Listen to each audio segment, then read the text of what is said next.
Buenas tardes, vamos a iniciar nuestra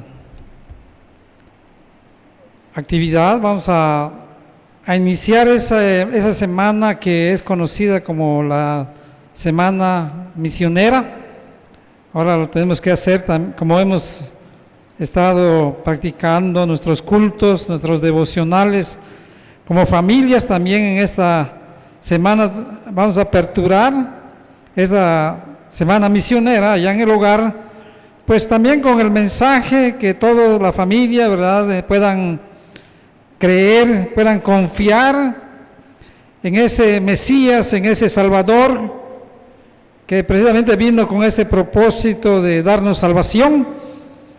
Voy a leer allá en el libro de Génesis capítulo 3, Génesis capítulo 3, de todo el capítulo, en el cual vamos a meditar en esta ocasión. Dice la Escritura en el capítulo 3 del libro de Génesis: pero la serpiente era astuta más que todos los animales del campo que Jehová Dios había hecho, la cual dijo a la mujer: ¿con que Dios os ha dicho, no comáis de todo árbol del huerto? Y la mujer respondió a la serpiente: del fruto de los árboles del huerto podemos comer, pero del fruto del árbol que está en medio del huerto, dijo Dios, no comeréis de él, ni le tocaréis, para que no muráis. Entonces la serpiente dijo a la mujer: no moriréis, sino que sabe Dios que el día que comáis de él, serán abiertos vuestros ojos, y seréis como Dios, sabiendo el bien y el mal. Y vio la mujer que el árbol era bueno para comer, y que era agradable a los ojos, y árbol codiciable para alcanzar la sabiduría, y tomó de su fruto, y comió, y dio también a su marido, el cual comió así como ella. Entonces fueron abiertos los ojos de ambos, y conocieron que estaban desnudos. Entonces cosieron hojas de higuera, y se hicieron delantales. Y oyeron la voz de Jehová Dios que se paseaba en el huerto al aire del día, y el hombre y su mujer se escondieron de la presencia de Jehová Dios entre los árboles del huerto. Mas Jehová Dios llamó al hombre y le dijo: ¿dónde estás tú? Y él respondió: oí tu voz en el huerto y tuve miedo porque estaba desnudo y me escondí. Y Dios le dijo: ¿quién te enseñó que estabas desnudo? ¿Has comido del árbol del que yo te mandé no comieses? Y el hombre respondió: la mujer que me diste por compañera me dio del árbol y yo comí. Entonces Jehová Dios dijo a la mujer: ¿qué es lo que has hecho? Y dijo la mujer: la serpiente me engañó y comí. Y Jehová Dios dijo a la serpiente: por cuanto esto hiciste, maldita serás entre todas las bestias y entre todos los animales del campo. Sobre tu pecho andarás y polvo comerás todos los días de tu vida. Y pondré enemistad entre ti y la mujer, y entre tu simiente y la simiente suya. Esta te herirá en la cabeza, y tú le herirás en el carcañal. A la mujer dijo: multiplicaré en gran manera los dolores en tus preñeces, con dolor darás a luz los hijos, y tu deseo será para tu marido, y él se enseñoreará de ti. Y al hombre dijo: por cuanto obedeciste a la voz de tu mujer, y comiste del árbol de que te mandé, diciendo, no comerás de él, maldita será la tierra por tu causa, con dolor comerás de ella todos los días de tu vida. Espinos y cardos te producirá, y comerás plantas del campo. Con el sudor de tu rostro comerás el pan hasta que vuelvas a la tierra, porque de ella fuiste tomado, pues polvo eres, y al polvo volverás. Y llamó a Adán el nombre de su mujer Eva, por cuanto ella era madre de todos los vivientes. Y Jehová Dios hizo al hombre y a su mujer túnica de pieles, y los vistió. Y dijo Jehová Dios: he aquí el hombre es como uno de nosotros, sabiendo el bien y el mal. Mas ahora pues que no alargue su mano y tome también del árbol de la vida, y coma y viva para siempre. Y lo sacó Jehová del huerto de Edén, para que labrase la tierra de que fue tomado.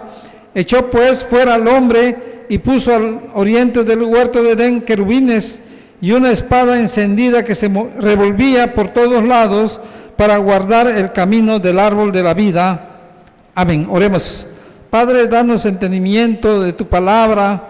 Ayúdanos en estos momentos, Señor, para escudriñarla y así poder recibir, comprender, Padre, y hacer tu palabra. Guíanos en esta hora en Cristo Jesús. Te lo estamos suplicando. Amén. Bien, leímos en el libro de Génesis 3 un evento, el relato de un evento que sucedió hace muchos años, pero que este evento ha trascendido el tiempo. Es decir, ese pecado cometido por nuestros primeros padres no solamente afectó la vida de ellos, sino a toda la humanidad, y no solamente a los hombres, a la humanidad, sino a la creación misma. Como leímos en la Escritura, fue condenada, fue maldita por causa del pecado del hombre. El título más bien del tema de esta ocasión es la trascendencia del pecado original. Realmente el pecado original y las consecuencias de él no se ha comprendido. La realidad del pecado original es un asunto de suma trascendencia y por lo tanto no debemos tratarlo con liviandad y superficialmente.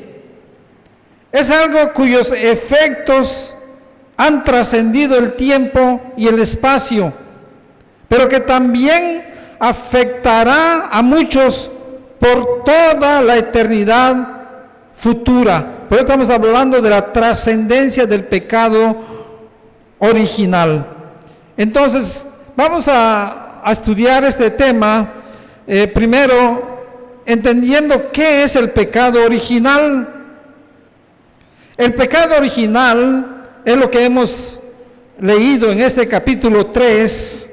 Es el primer pecado cometido en esta tierra por el primer hombre y la primera mujer. Consistió en la desobediencia de Adán y Eva al mandamiento de Dios. Él les había dicho: de todo árbol del huerto podrás comer, menos del árbol de la ciencia del bien y del mal, porque ciertamente el día que de él comieres, ciertamente morirás. Ahí está el mandamiento de Dios y la advertencia que Dios les dio a Adán y a Eva. Antes de este evento, el hombre se había mantenido fiel, obediente y en compañía y amistad con Dios, pero tentado por el enemigo de Dios, que es Satanás. El hombre escucha la voz del enemigo de Dios y por lo tanto pone en duda la palabra de Dios. Transgrede el mandato de Dios, le desobedece a su Creador y a quien le había dado todo, y en consecuencia el hombre cae en pecado. Y ese es llamado el pecado original. Dios, siendo un Dios justo y santo, Él siempre cumple sus advertencias y también sus promesas. En segundo lugar, ¿cuáles son los efectos del pecado original? El pecado original es trascendente, porque sus efectos afectaron no solo a los que cometieron ese pecado original, sino arrastró a toda la humanidad que vendría de Adán y Eva.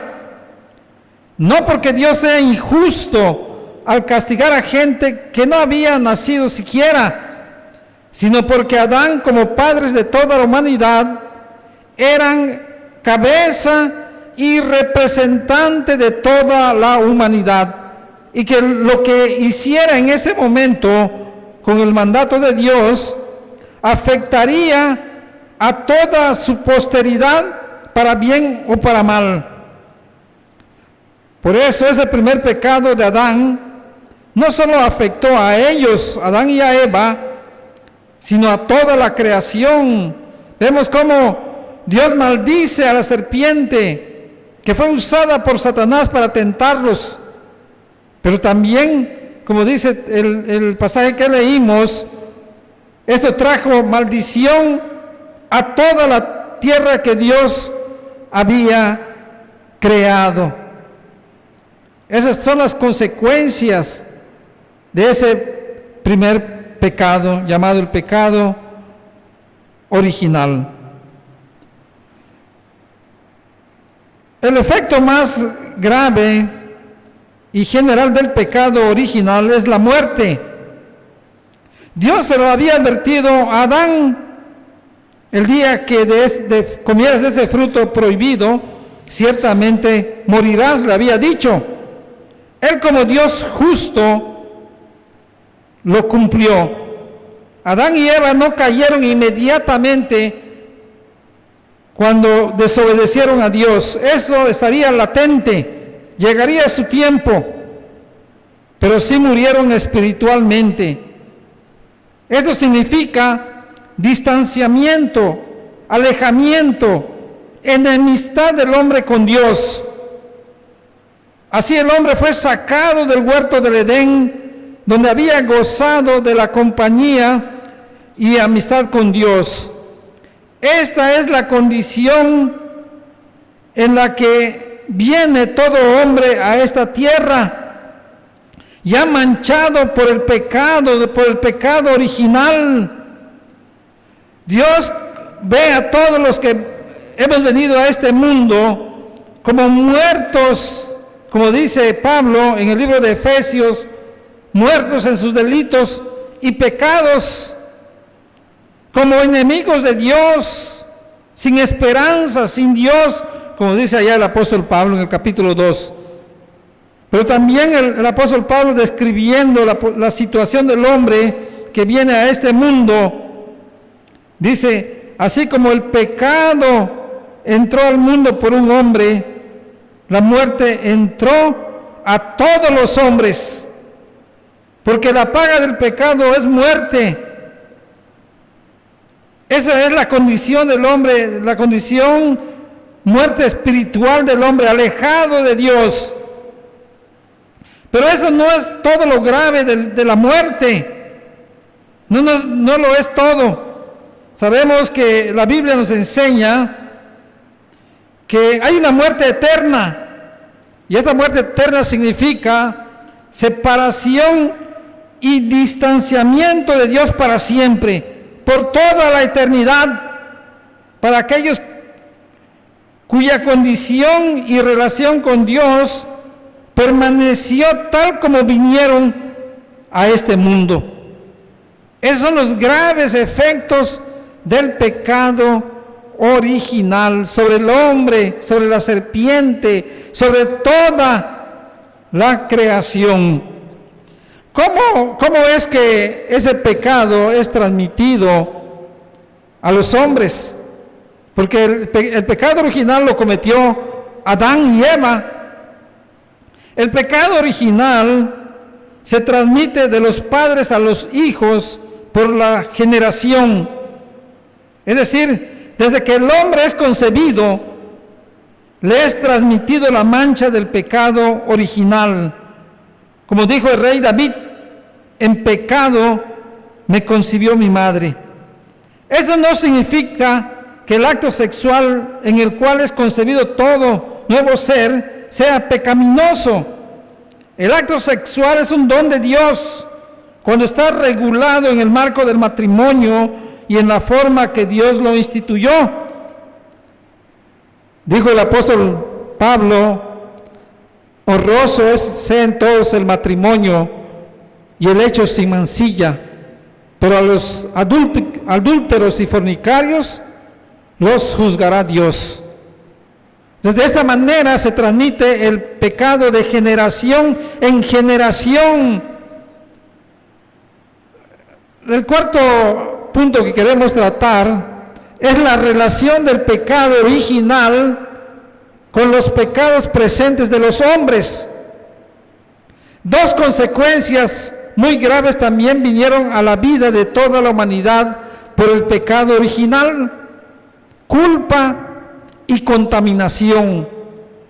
Culpa porque el pecado original es imputado a toda la posteridad de Adán por haber sido él la cabeza federal, el representante de toda la humanidad, es decir, todos los que venimos a este mundo ya venimos culpables por el pecado original. Pero a su vez hay otra consecuencia, que es la contaminación. El pecado original es como la raíz de los pecados presentes o actuales que todo hombre comete. Así lo vemos cuando la humanidad se fue multiplicando, también el pecado se fue multiplicando. Vemos a Caín que mata a su hermano, vemos cómo Sodoma y Gomorra son quemadas por la práctica de sus desviaciones de todo tipo. También Dios envía el diluvio sobre la humanidad porque el pecado se había multiplicado. Dice el libro de Génesis capítulo 6, todo pensamiento de su corazón era de continuo solo el mal. Entonces, el pecado original entonces ha afectado a toda la humanidad por estas dos consecuencias: culpa y contaminación. Y en último lugar, ¿cómo puede ser quitado el pecado en la vida del hombre? No solamente el pecado original, sino todos los pecados que el hombre ha cometido. Y la única respuesta es que Jesucristo es el único que puede quitar el pecado. Él vino la primera vez con ese propósito. Él dijo: vine a buscar y a salvar lo que se había perdido. Juan dijo de él: he ahí el Cordero de Dios que quita el pecado del mundo. No solo el pecado original, sino todos los pecados que el hombre comete en toda su vida pueden ser quitados, de tal forma que el hombre pueda gozar de nuevo la cercanía y la amistad con Dios. Y esto solo lo puede hacer Jesucristo, el Mesías prometido. Desde que el hombre desobedeció en el huerto del Edén, como leemos allá en Génesis 3:15, le dijo Jehová a la serpiente: y pondré enemistad entre ti y la mujer, entre tu simiente y la simiente suya. Esta te herirá en la cabeza y tú le herirás en el carcañal. Ahí está la primera promesa del Redentor, del Salvador. Esta promesa fue cumplida cuando la segunda persona de la Trinidad descendió de los cielos, tomó la naturaleza humana, porque el hombre había pecado y el hombre tenía que morir, porque la paga del pecado es muerte. Por eso Él se puso en lugar de sus escogidos para pagar por cada uno de sus pecados, pero también tenía que ser Dios para preservar su humanidad. Jesús verdaderamente es el Cordero de Dios que quita el pecado del mundo.